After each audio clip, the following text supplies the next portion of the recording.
नमस्कार, मैं विनोद सिंह। आज टीम तक्षक आई है जमशेदपुर शहर की जीवनदायिनी स्वर्ण रेखा नदी के तट पर। जब जे.एन. टाटा साहब को एक कंपनी स्थापित करनी थी और उन्हें जगह की तलाश थी, तो पूरे इंडिया का, पूरे भारत का भ्रमण करने के बाद उन्हें ये जगह सबसे पसंद आई थी। अपनी फैक्ट्री लगाने के लिए, टाटा स्टील की स्थापना करने के लिए ये जगह उन्हें सबसे मुफीद लगी थी कि ये जो जगह है, ये नदी बहती है यहाँ पे, सालों भर यहाँ पे पानी रहता है। और जो टाटा की जो कंपनी वो लगाना चाहते थे, तो पानी एक बहुत बड़ी ज़रूरत थी उस फैक्ट्री के लिए या उस प्लांट के लिए। तो इस जगह को चुना गया और वहाँ से इसका सफ़र शुरू होता है। पहले इस शहर को काली माटी के नाम से जाना जाता था और अब जमशेदपुर के नाम से जाना जाता है, स्वर्गीय जे.एन. टाटा जी की स्मृति में। हम आज बात करेंगे इस जीवनदायिनी स्वर्ण रेखा की कि आज 25 लाख की आबादी है हमारे शहर की, और इस एक नदी ने मोर्चा संभाल रखा है घर घर पानी पहुंचाने की, घर घर बूंद पहुंचाने की। और आज हम बात करेंगे इसकी दुर्गति की कि आज इस जीवनदायिनी की क्या स्थिति हो गई है। लोगों ने, प्रशासनिक कुव्यवस्था ने, प्रशासनिक अनदेखी ने इस जीवनदायिनी को रोगदायिनी बना दिया है। इसका महत्व आप इससे समझें कि जमशेदपुर शहरी क्षेत्र में टाटा स्टील द्वारा जो जल की आपूर्ति की जाती है, पीने योग्य पानी की आपूर्ति की जाती है, इसी नदी का पानी का उपयोग होता है। यही पानी मानगो के जितने भी निवासी हैं उनके घरों तक पाइप के जरिए पहुंचाया जाता है। और उसके बाद थोड़ा आप अगर आगे जाएंगे तो यहाँ पे स्वर्णरेखा बर्निंग घाट है, और वहाँ जो मृत्यु होती है और मृत्यु के बाद जो मृत होता है, उसकी जो अस्थियाँ प्रवाहित होती हैं, वो भी इसी नदी में किया जाता है प्रायः। तो ये केवल जीवनदायिनी ही नहीं, ये मोक्षदायिनी भी है शहर के लिए। और आज इस नदी की स्थिति ये है कि कई सारे औद्योगिक कचरे का जो बहाव है इस नदी में होता है। कई नाले हैं ज़बरदस्त तरीके से प्रदूषित हैं, और उन सारे प्रदूषित पानी का जो स्रोत है, जो नाला के रूप में उनके लिए जगह बनाई गई है, और डायरेक्ट इस नदी में उनका विसर्जन कर दिया जाता है। आप इसे यूँ समझ लें। और इतनी बुरी स्थिति है, हमारी टीम ने उन जगहों को लोकेट किया है जहाँ पे नाले के रूप में बहुत ज़बरदस्त तरीके से प्रदूषित पानी, जिसमें मरे हुए जानवर भी प्रवाहित होते हैं, पूरा कचरा, घरेलू सामान से लेकर के औद्योगिक रूप से लेकर के पूरे कचरे का जो प्रवहन है इस नदी में किया जाता है। और विडंबना ये है कि इस नदी का पानी ही पूरे शहर में पीने के काम आता है। और मेरे जो सहयोगी हैं उन्होंने उन जगहों का दौरा किया है, और आप देखेंगे हमारे स्क्रीन पे कि कितनी विभत्स स्थिति है, कितनी डरावनी स्थिति है।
नदी को अतिक्रमित किया गया है, नदी की जमीन को।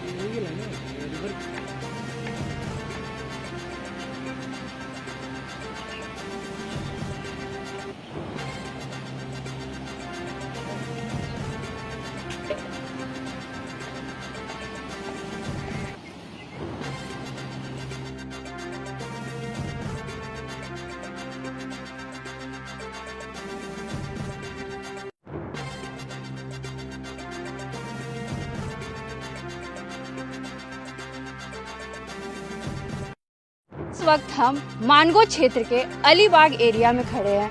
आप पीछे जैसे कि देख रहे होंगे, आप सोच रहे होंगे कि इतने कचड़े भरी जगह पे हमारी टीम क्या कर रही है। दरअसल हमारी टीम निकली है एक मुहिम के लिए, जो ये कचरे का अंबार लगा हुआ है चारों तरफ, नदी नालियों का पानी जो नदियों को प्रदूषित कर रहा है। हमने कुछ नालों का आपको नमूना दिखाया था, ये तो सिर्फ 1-2 नालों का ही नमूना है, बल्कि कितने ही नाले हैं जो नदी के पानी को प्रदूषित कर रहे हैं। और कचरों का अंबार तो आपसे छुपा हुआ नहीं है। मैं अपने सहयोगी से अनुरोध करूंगी कि वो पूरा आपको दिखाए कि किस तरीके से इस क्षेत्र में इतनी गंदगी फैली हुई है। हमने इनसे पहले मानगो के MNSA ऑफिस में बात की थी, तो उन्होंने कहा था कि उनकी एडवांस टीम गठित है जो कि गंदगी पे रोक लगाती है। कंप्लेन करने पर 1 दिन में कार्रवाई होती है। हमारे यहाँ पे युवा भाई हैं, हमने उनसे भी बात की है, तो उन्होंने हमें बताया कि वे अपने स्तर पे जितनी होती है वो साफ सफाई करते हैं। आइए जानते हैं इस बस्ती की स्थिति के बारे में। क्या नाम है भैया आपका? मेरा नाम मोहम्मद तहसीन हाशमी हुआ। साफ सफाई की क्या स्थिति है, इसके बारे में जानकारी दीजिए। देखिए, साफ सफाई की जो स्थिति है ना, पूरे मानगो क्षेत्र में बद से बदतर है। हम लोग अपने तरफ से जितना हो सकता है प्रयास करते हैं और हमेशा प्रयास करते रहेंगे। हम लोग को हर एरिया से, हर इलाके से लोकल लोग जो होते हैं, स्थानीय लोग हमेशा कंप्लेन भी करते हैं, तो हम लोग जितना हो सके पॉसिबल इसको मतलब निवारण करने का प्रयास करते हैं। कंप्लेन जैसे कि आप करते हैं तो जवाब दिया जाता है?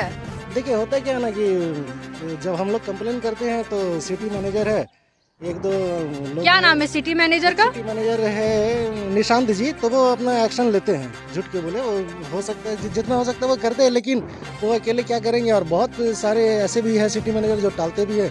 हम किसी का नाम नहीं लेना चाहेंगे।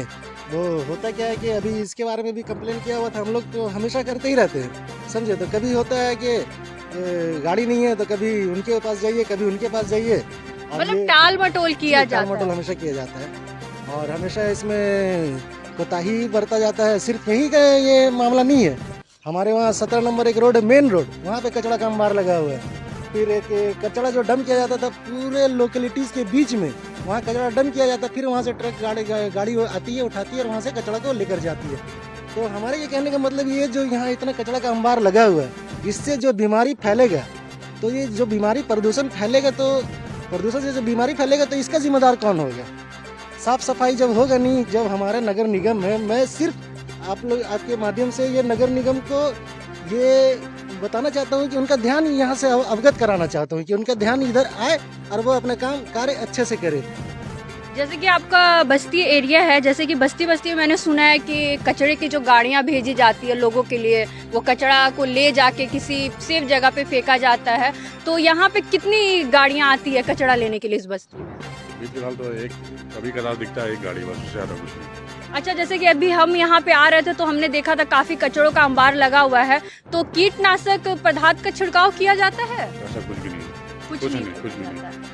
जैसे कि यहाँ के जो लोकल युवा है, उनसे हमें जानकारी मिली है कि MNSA जो है, नगर पालिका के अधिकारी जो है, हमने पहले उनके ऑफिस में जाके बात की थी, तो उन्होंने हमें ये आश्वासित किया था कि मानगो क्षेत्र जो है उनके आने के बाद काफ़ी बदल चुका है, साफ सफाई में काफ़ी सुधार आई है। वहाँ के अधिकारी हैं दीपक सहाय जी ने कहा था कि हम जो है साफ सफाई का पूरा ख्याल रखते हैं, लेकिन कितना ख्याल रखा जा रहा है साफ सफाई का आप हमारे पीछे देख ही सकते हैं। और नालों का क्या हाल है, नदियों का क्या हाल है, किस तरीके से पानी प्रदूषित हो रहा है। और इस कचरे की वजह से यहाँ जानवर तक फेंके जा रहे हैं, मरे हुए जानवर फेंके जा रहे हैं। इतनी बड़ी एरिया है, इतने लोग रह रहे हैं, देश कोरोना से मर रहा है, लेकिन इस कचरे की वजह से कितनी तरीके की बच्चों को, बूढ़ों को कितने तरीके की बीमारियां हो सकती है, आप सोच ही सकते हैं। हमने बात की थी जब दीपक सहाय जी से, तो उन्होंने बोला था सभी लोग टच में रहते हैं और अगर इस तरह की कोई भी बात होती है, अगर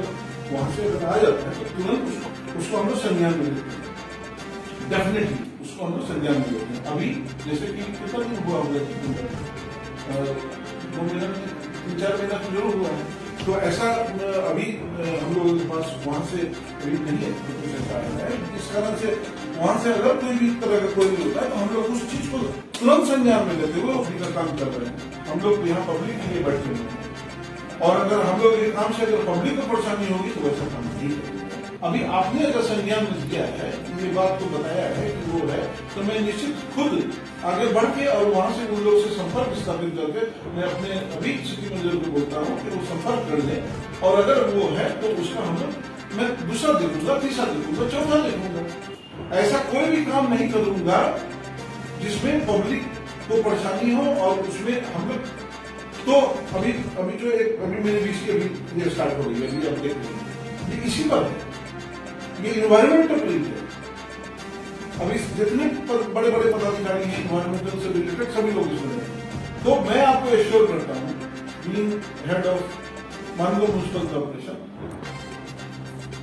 कि कोई भी तरह का अगर दिक्कत हो रहा है, पब्लिक को इनकन्वीनियंस हो रहा है, तो वो काम नहीं होगा। वो दूसरी जगह होगा, तीसरी जगह होगा, चौथी जगह होगा, वो नहीं होगा। ये मैं आपको कंप्लेन आने के 24 घंटे बाद जो है कार्रवाई की जाती है और जो है उसका निवारण किया जाता है। लेकिन मैं जब मानगो क्षेत्र घूम रही हूँ, रिपोर्टिंग कर रही हूँ, तो मुझे तो नहीं लगता है कि किसी भी तरीके की कार्रवाई की जाती, क्योंकि पूरा गंदगी का अंबार लगा हुआ है।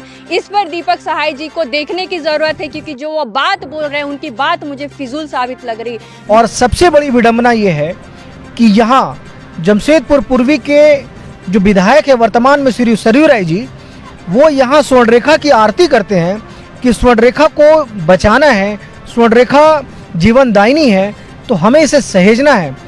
किस तरह सहेजेंगे आप?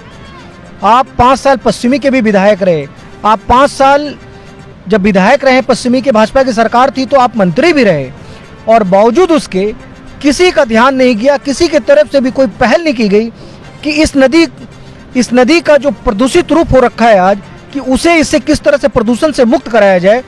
जमशेदपुर पश्चिमी के वर्तमान विधायक और राज्य में स्वास्थ्य मंत्री श्रीमान बन्ना गुप्ता जी स्वास्थ्य मंत्री हैं, और किस तरह स्वास्थ्य की देखभाल हो सकेगी इस प्रदूषित जल से, ये तो वही बताएंगे। और दूसरे उसके बाद एक मानगो नगर निगम है, यहाँ पे अधिकारी जो हैं उनका रवैया जो है वो एक ठेकेदार वाला रवैया है कि इन्होंने अपना खुफिया तंत्र बिछा रखा है, एक जाल बिछा रखा है कि कहीं भी अगर कोई निर्माण हो रहा है या कहीं भी कोई सरकारी परियोजना आती है तो किस तरह उसे हाथों हाथ लपक ले और अपनी जो स्थिति है, आर्थिक स्थिति को थोड़ा और मजबूत कर लिया जाए। क्योंकि मानगो में नगर निगम का इतना बड़ा ऑफिस, इतना बड़ा कार्यालय है वहाँ पे, और आज तक उनके तरफ से कोई पहल नहीं की गई कि इस नदी को, इस जीवनदायिनी नदी को प्रदूषित होने से बचाया जाए। और सबसे बड़ी विडंबना ये है कि जल संसाधन मंत्री का जो विभाग है, जल संसाधन का जो मंत्रालय है, वो मुख्यमंत्री हेमंत सोरेन जी के पास है। मैं रिपीट करता हूं अपने आप को कि जल संसाधन का जो मंत्रालय है मुख्यमंत्री श्री हेमंत सोरेन जी के पास है। और विचित्र विडंबना है कि जीवनदायिनी को इन लोगों ने रोगदायिनी बना रखा है। कोई पहल नहीं होती है। कुछ पहल टाटा स्टील की अनुषंगी इकाई जूस्को के द्वारा होती है। यहाँ साफ सफाई प्रायः अब होने लगा है पहले के मुकाबले में, और कचरा फेंकने से यहाँ लोगों को मना किया जाता है। लेकिन लोगों को कचरा फेंकने से आप मना करते तो अच्छी पहल है, लेकिन जो प्रदूषित पानी नाले के रूप में, बहुत बड़े नाले के रूप में प्रत्यक्ष रूप में इस नदी में प्रवाहित किया जाता है, तो उसकी मॉनिटरिंग कौन करता है, इसकी जिम्मेदारी कौन लेगा? और आधा से ज़्यादा शहर इसी नदी के ऊपर डिपेंड है। आधा से ज़्यादा शहर की आबादी इसी नदी के पानी को पीने में उपयोग में लाती है, और हमारा काम तो केवल आईना दिखाना है। हम तो केवल घंटी बजाते हैं। जागना आपको है और दूसरे लोगों को भी जगाइए। और हमने जहाँ जहाँ रिपोर्टिंग की है उसका विजुअल हमारे स्क्रीन पे आप देखेंगे। और आप सभी लोगों से, सभी शहरवासियों से हमारा आग्रह है कि उन जगहों पर आप प्रत्यक्ष रूप से जाएं और अपनी आंखों से देखें कि कितनी विभत्स स्थिति है। हमारा काम केवल आपको बताना नहीं, आपको बचाना भी है। मैं विनोद सिंह तक्षक पोस्ट के लिए अपने कोल्हान प्रभारी इंद्रजीत सिंह भुल्लर, अपने सहयोगी अदिति सिंह, अपने सहयोगी अविनाश शर्मा के साथ, जय हिंद।